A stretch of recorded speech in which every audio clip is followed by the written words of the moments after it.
Buenas, queridos amigos y hermanos en Cristo, os habla el pastor John Ugalde. Qué importante es el crecimiento, ¿no? No solo el natural, que es obvio que sí, pero sino el espiritual, ¿no? Usted tiene una empresa, quiere que la empresa pues vaya creciendo, ¿no? Usted está en la rama de la educación, quiere que sus alumnos vayan aprendiendo, creciendo, adquiriendo conocimiento. Pues en lo espiritual es igual o mucho más. Segunda de Pedro, capítulo 3, verso 18. Pedro ya mucho más maduro, fíjate, ¿no? Lo que dice, ¿no?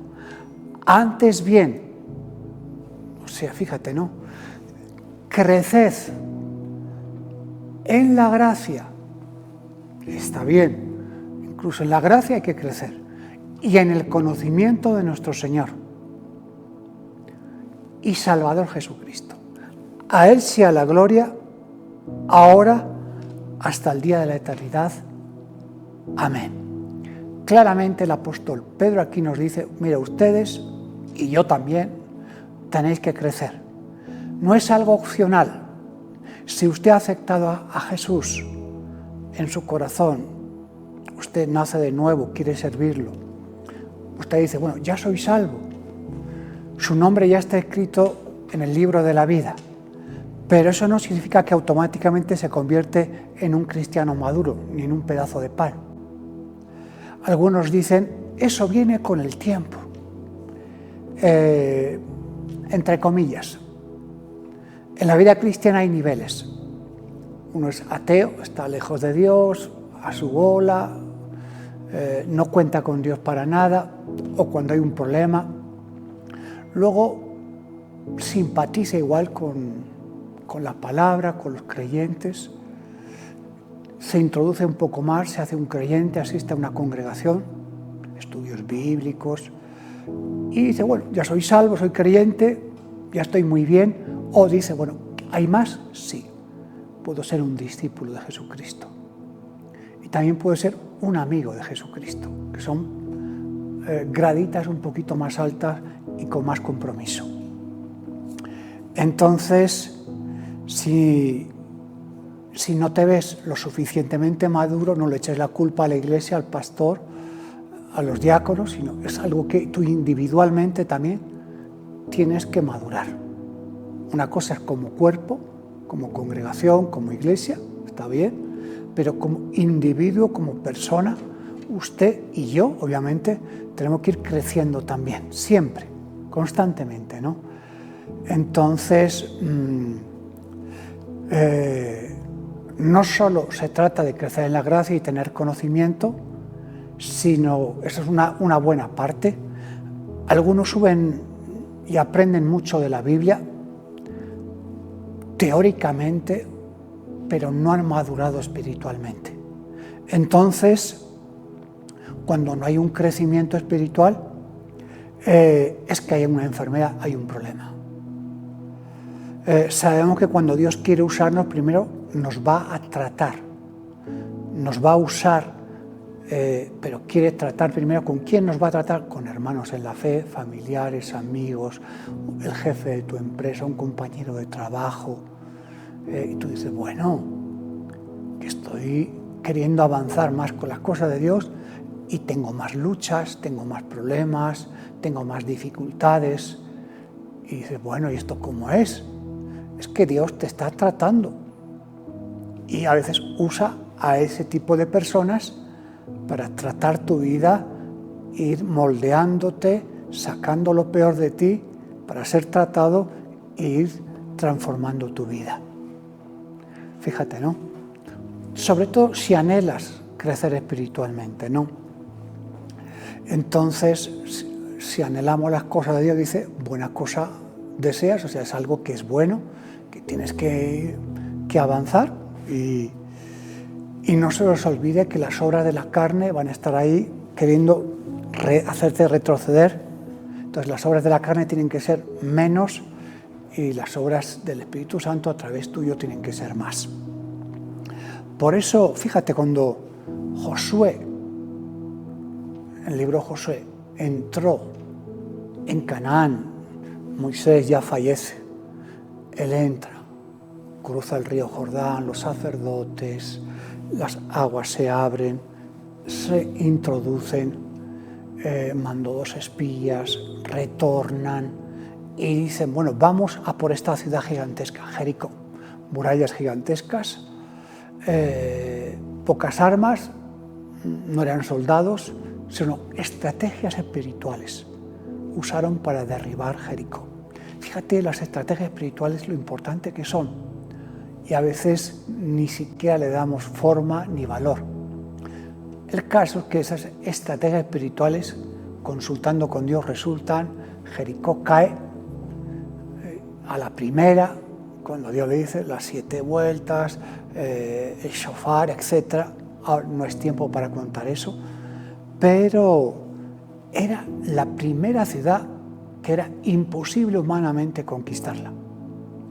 Y lo primero siempre se dedicaba al Señor. Nadie podía apropiarse de nada. Entonces alguien desobedeció esa orden. De Jericó no nos vamos a apropiar de nada, porque todo eso es puro anatema. Esta gente lo han contaminado todo. Aparte que lo primero es para Dios, todo lo que hay ahí va a ser un problema.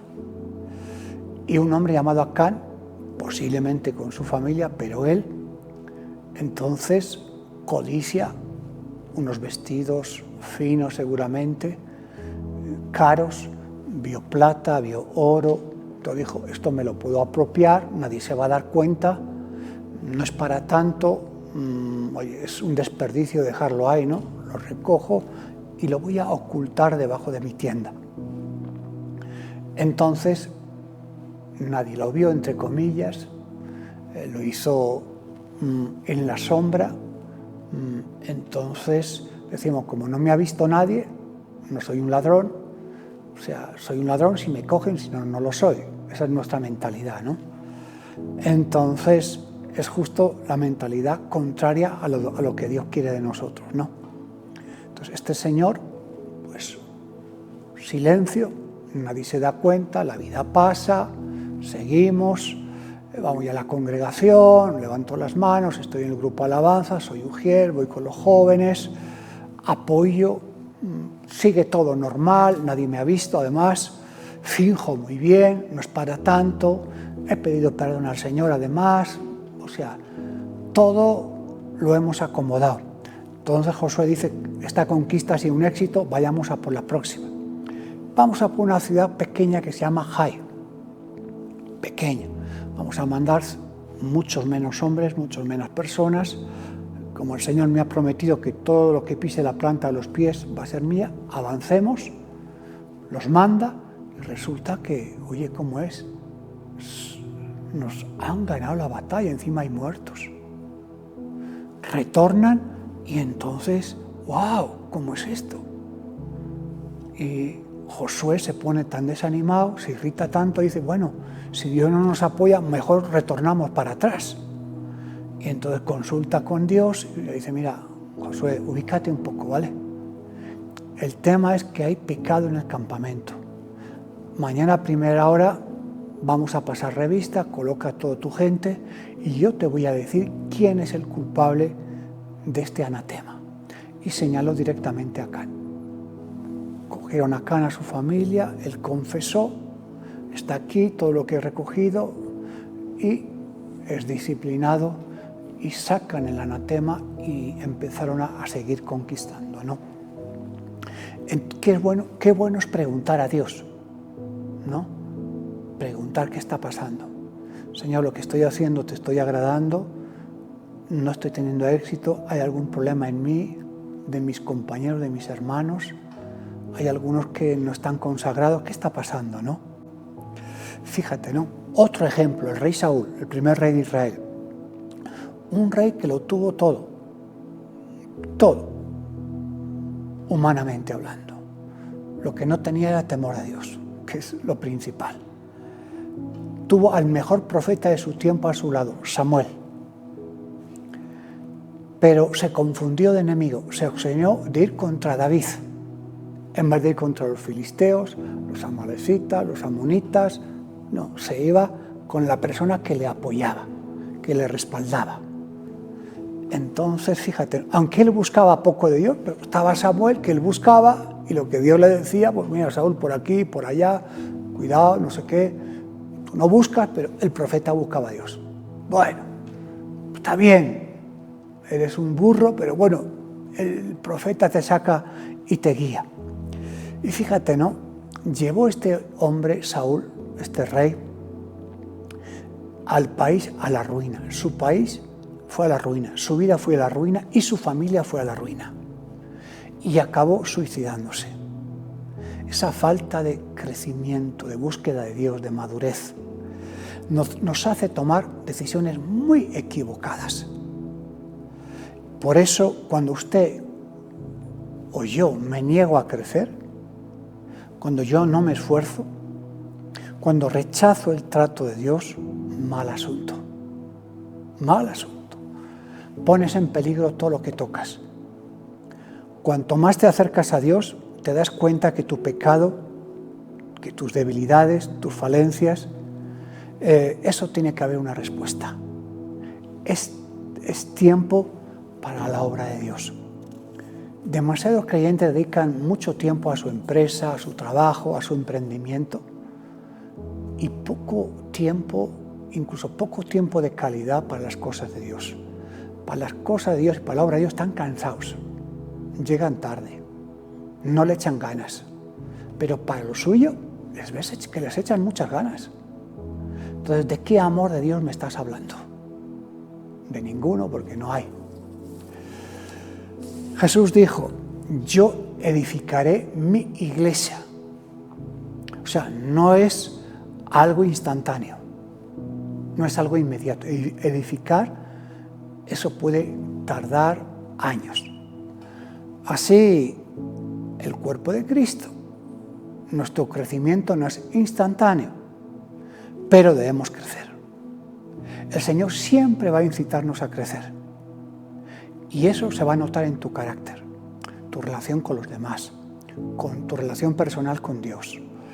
Y se nota como en tu puntualidad, en tu servicio, en tu pasión, en tu amor, en que cumples lo que dices. ¿Te puedo hacer una pregunta muy sincera? ¿Cómo me ve usted a mí como un creyente? ¿Soy un referente para su vida?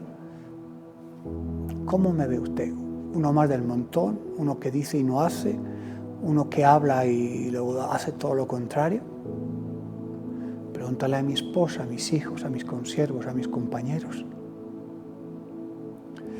El anhelo de crecer es para ser mucho más útiles en las manos de Dios. Dios te ha dado, como a mí, talentos, te ha dado dones, pero todo esto redunda en el beneficio de la obra de Dios. Primera de Corintios 15:58. Te aconsejo que este versículo lo puedas memorizar y continuamente, cuando estés desanimado, lo puedes hablar. Así que, hermanos míos amados, a creyentes, estar firmes y constantes, creciendo en la obra del Señor siempre, sabiendo que vuestro trabajo en el Señor no es en vano.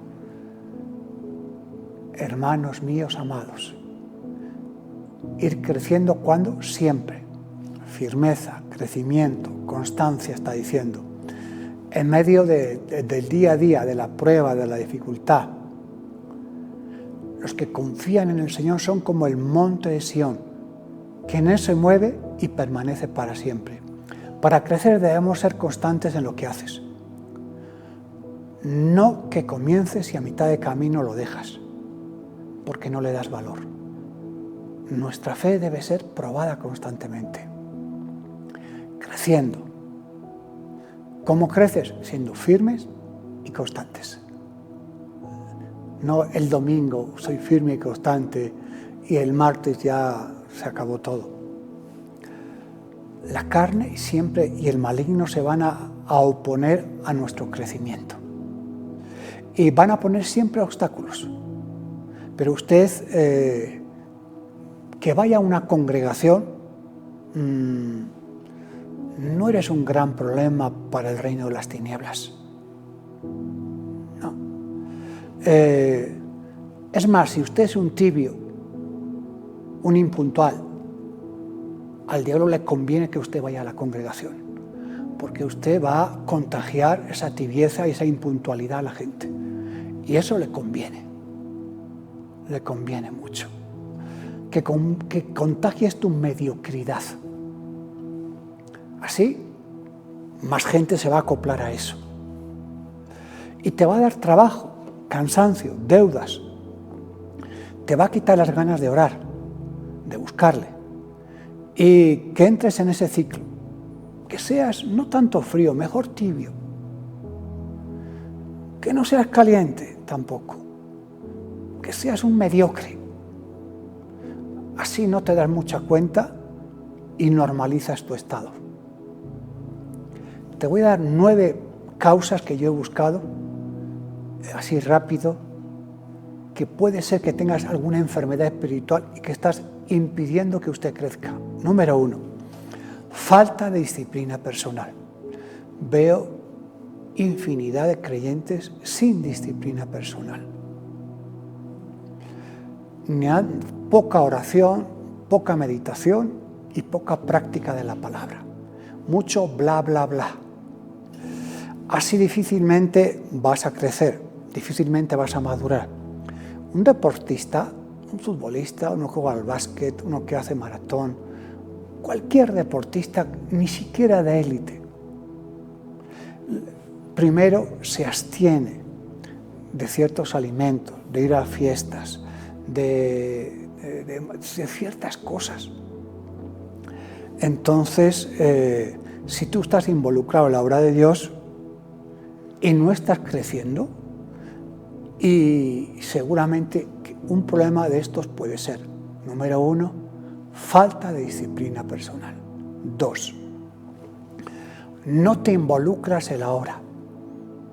Eres un turista en la congregación. Vienes tarde y te vas temprano. Ni llevas una Biblia, no coges un apunte, vas como si fueras a misa, pero has cambiado el culto. Aleluya, aleluya, cada uno con la suya. Entonces, vas de excursión a la congregación y a la obra de Dios. Sin expectativa, sin ilusión, sin compromiso, entonces tu crecimiento espiritual va a ser básico para atrás. Segundo punto, hemos dicho, no te involucras en la obra de Dios. 3, estás igual llevando una doble vida, doble discurso. En tu trabajo, en la iglesia, en tu familia, en tu trabajo son incrédulos, te haces a ellos para que no te raleen. En tu familia son de otra religión o no tienen tus mismas convicciones, entonces allí te mueves para no molestar. Ahí una doble vida es peligrosa. ¿Por qué? Porque vives en 2 reinos, no te defines. Ni eres sal ni eres luz. Eres una persona ambigua, como Sansón, como Saúl. Quieres estar bien con unos y también bien con otros. Bien con el mundo, bien con el diablo, bien con el evangelio, bien con estos. Y así hay infinidad de creyentes. 4, hay muchísimos creyentes, muchísimos, que no superan las heridas del pasado. Heridas emocionales, abusos, falta de paternidad, criado con abuelos a veces, con primos, con tíos, con papás ausentes, etcétera, etcétera, etcétera, etcétera. O sea, ahí nos vamos a ver en unos líos muy, muy gordos porque no nos hemos sido sanados emocionalmente. Entonces, llevas a la iglesia esas heridas emocionales, heridas del pasado que no has cerrado, y vas dando problemas y te cuesta pues acoplarte y funcionar como equipo en el reino de los cielos. 5, hay muchos incluso rechazan el trato de Dios. Fíjate, ¿no? Dios los quiere tratar Te trata como un hermano, con una autoridad, con una amistad, con la familia, con las circunstancias. Y claro, tú quieres una vida tranquila, que nadie te moleste, que todo te vaya bien, que has orado, que has hecho 4 cosas y bueno, Dios es bueno y así mi vida tiene que ir. Y resulta que no es así. Fíjate, los 2 hermanos, Esaú y Jacob, ¿no? Vemos que Jacob, el hermano menor, siempre luchó, se esforzó para cambiar. Incluso Dios hasta le cambió el nombre, de Jacob, usurpador, a Israel, príncipe. E incluso le cambió la forma de caminar y llegó a ser de mucha bendición para él y para sus hijos. Y Dios le bendecía en su trabajo, lo prosperaba y prosperaba a su familia. Y su bendición tocaba a todo su alrededor.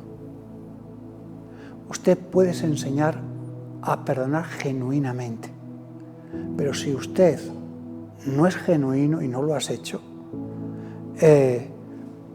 eso se te va a volver en tu contra. Por eso, ¿vives la teoría que hablas? ¿Puedes dar un estudio erudito, pero no lo vives? Eso te resta autoridad espiritual, te resta credibilidad.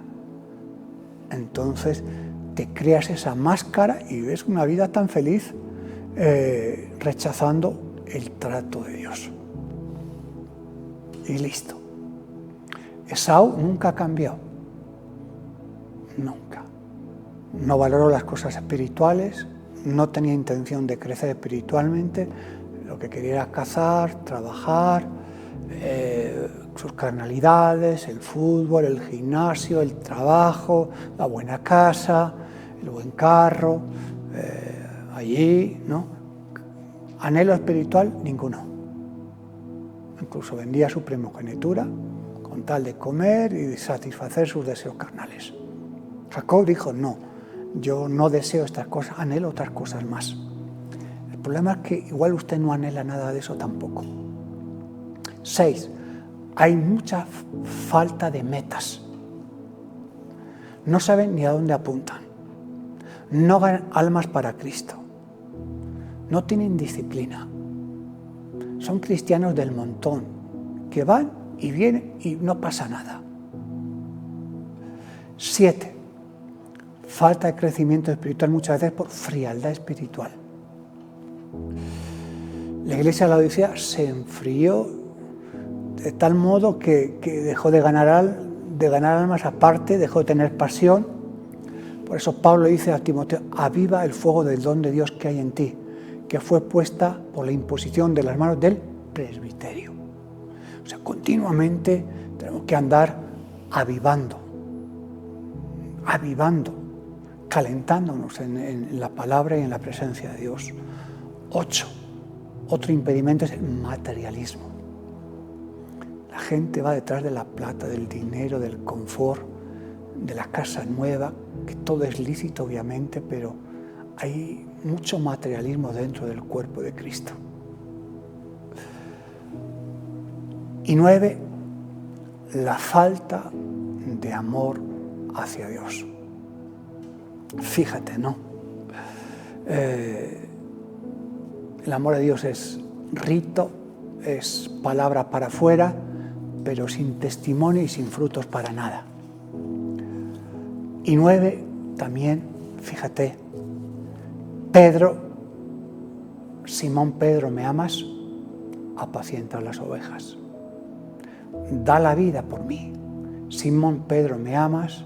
Apacienta mis corderos. Simón Pedro, ¿me amas? Entonces dale tiempo al Señor, dale tu vida. Involúcrate, no te conformes, estás haciendo muy poco y quieres medallas haciendo tan poco. Isaías, capítulo 60, verso 1 y 2. Fíjate, te dejo con estos versículos. Levántate, resplandece porque ha venido tu luz y la gloria de Jehová ha nacido sobre ti.